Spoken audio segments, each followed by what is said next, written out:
2 years ago, on January the 6th, our democracy was attacked. There's no other way of saying it. The U.S. Capitol was breached, which had never happened before in the history of the United States of America, even during the Civil War. A violent mob of insurrectionists assaulted law enforcement, vandalized sacred halls, hunted down elected officials, all for the purpose to attempt to overthrow the will of the people and usurp the peaceful transfer of power. All of it was fueled by lies about the 2020 election. But on this day, 2 years ago, our democracy held because we, the people, as the Constitution refers to us, we, the people, did not flinch. We, the people, endured. We, the people, prevailed. On this day of remembrance, joined by the Vice President and the Second Gentleman and all of you, we honor a remarkable group of Americans who embodied the best before, during, and after January the 6th, 2021. For the first time in my presidency, I'm bestowing the Presidential Citizens Medal, one of our nation's highest civilian honors. It recognizes, quote, citizens of the United States of America who have performed exemplary deeds of service for their country or their fellow citizens, end of quote. In a few moments, the full citation of their exemplary deeds will be read by a military aide. But this is who these people, these extraordinary Americans are. Heroic law enforcement officers. As Congressman Benny Thompson said, a man of immense character and honor himself eloquently said about these officers, he said, quote, you held the line that day, and what was on the line was our democracy, and history will remember your names. And history will remember your names. They'll remember your courage. They'll remember your bravery. They'll remember your extraordinary commitments to your fellow Americans. It's not hyperbole. That's a fact. That's a fact. And folks, history also going to remember your instincts to respond, to do something, as you did. And as we all watched, this is the irony of it all America watched it on television and saw it repeated and repeated.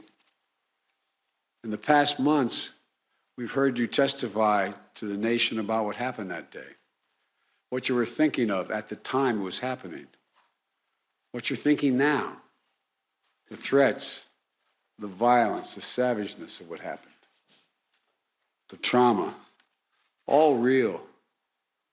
And it's not exaggeration to say America owes you all. I really mean this. A debt of gratitude, one we can never fully repay unless we live up to what you did. Live up to what you did.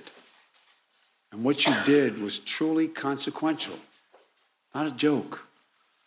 If I can halt for a second and just say to you, the impact, what happened on July the 6th had international repercussions beyond what I think any of you can fully understand.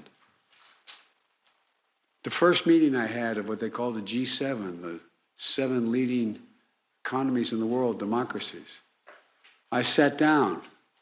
It was in February. It was in England. And I sat next to the President of France, across from the Chancellor from Germany, etc. And I said, America's back. You know what the response was?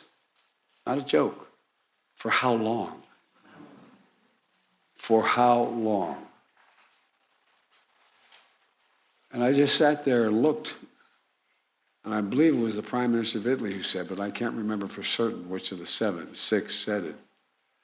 And what would you think, Mr. President, if tomorrow you woke up and you had a headline in the press saying that in the British Parliament, a mob had come down the hall, broken down the doors of the House of Commons. Police officers were killed or died. The place was vandalized in order to overthrow the election of a Speaker of the House, a Prime Minister's election.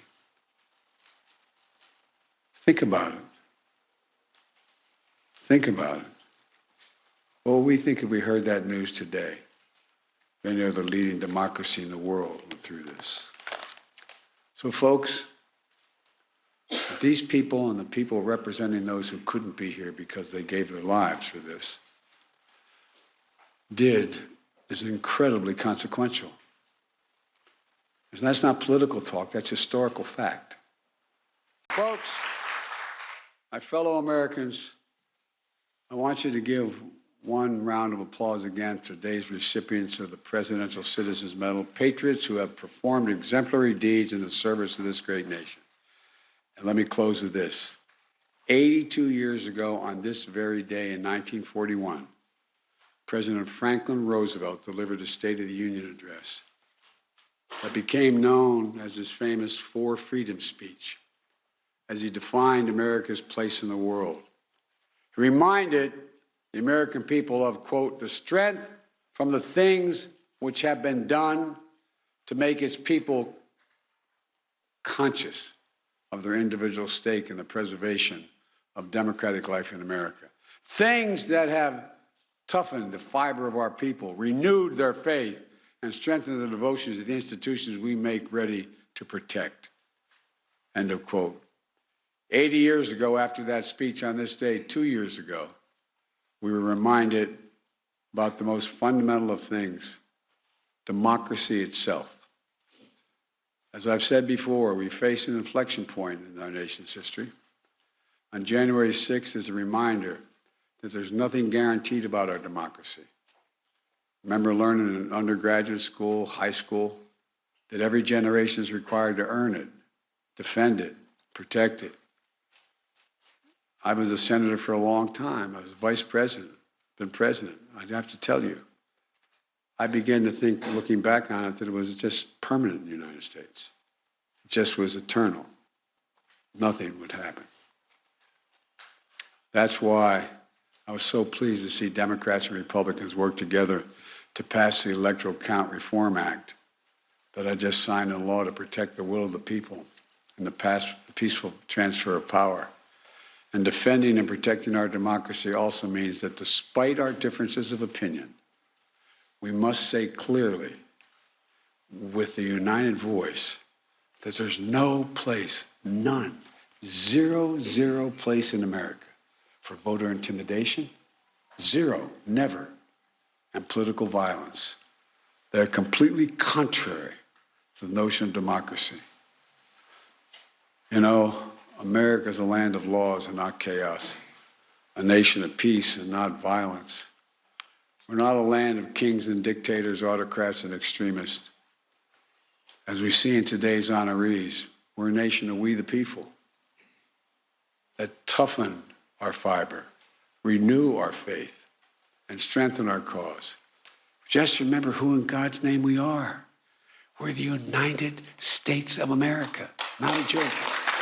We're the United States of America. And there has never been a single thing we've set our mind to that we've been failed to accomplish. There's nothing beyond our capacity if we act together. Remember who in God's name we are. So God bless you all, and may God protect our troops, and may God protect those who stand watch over our democracy.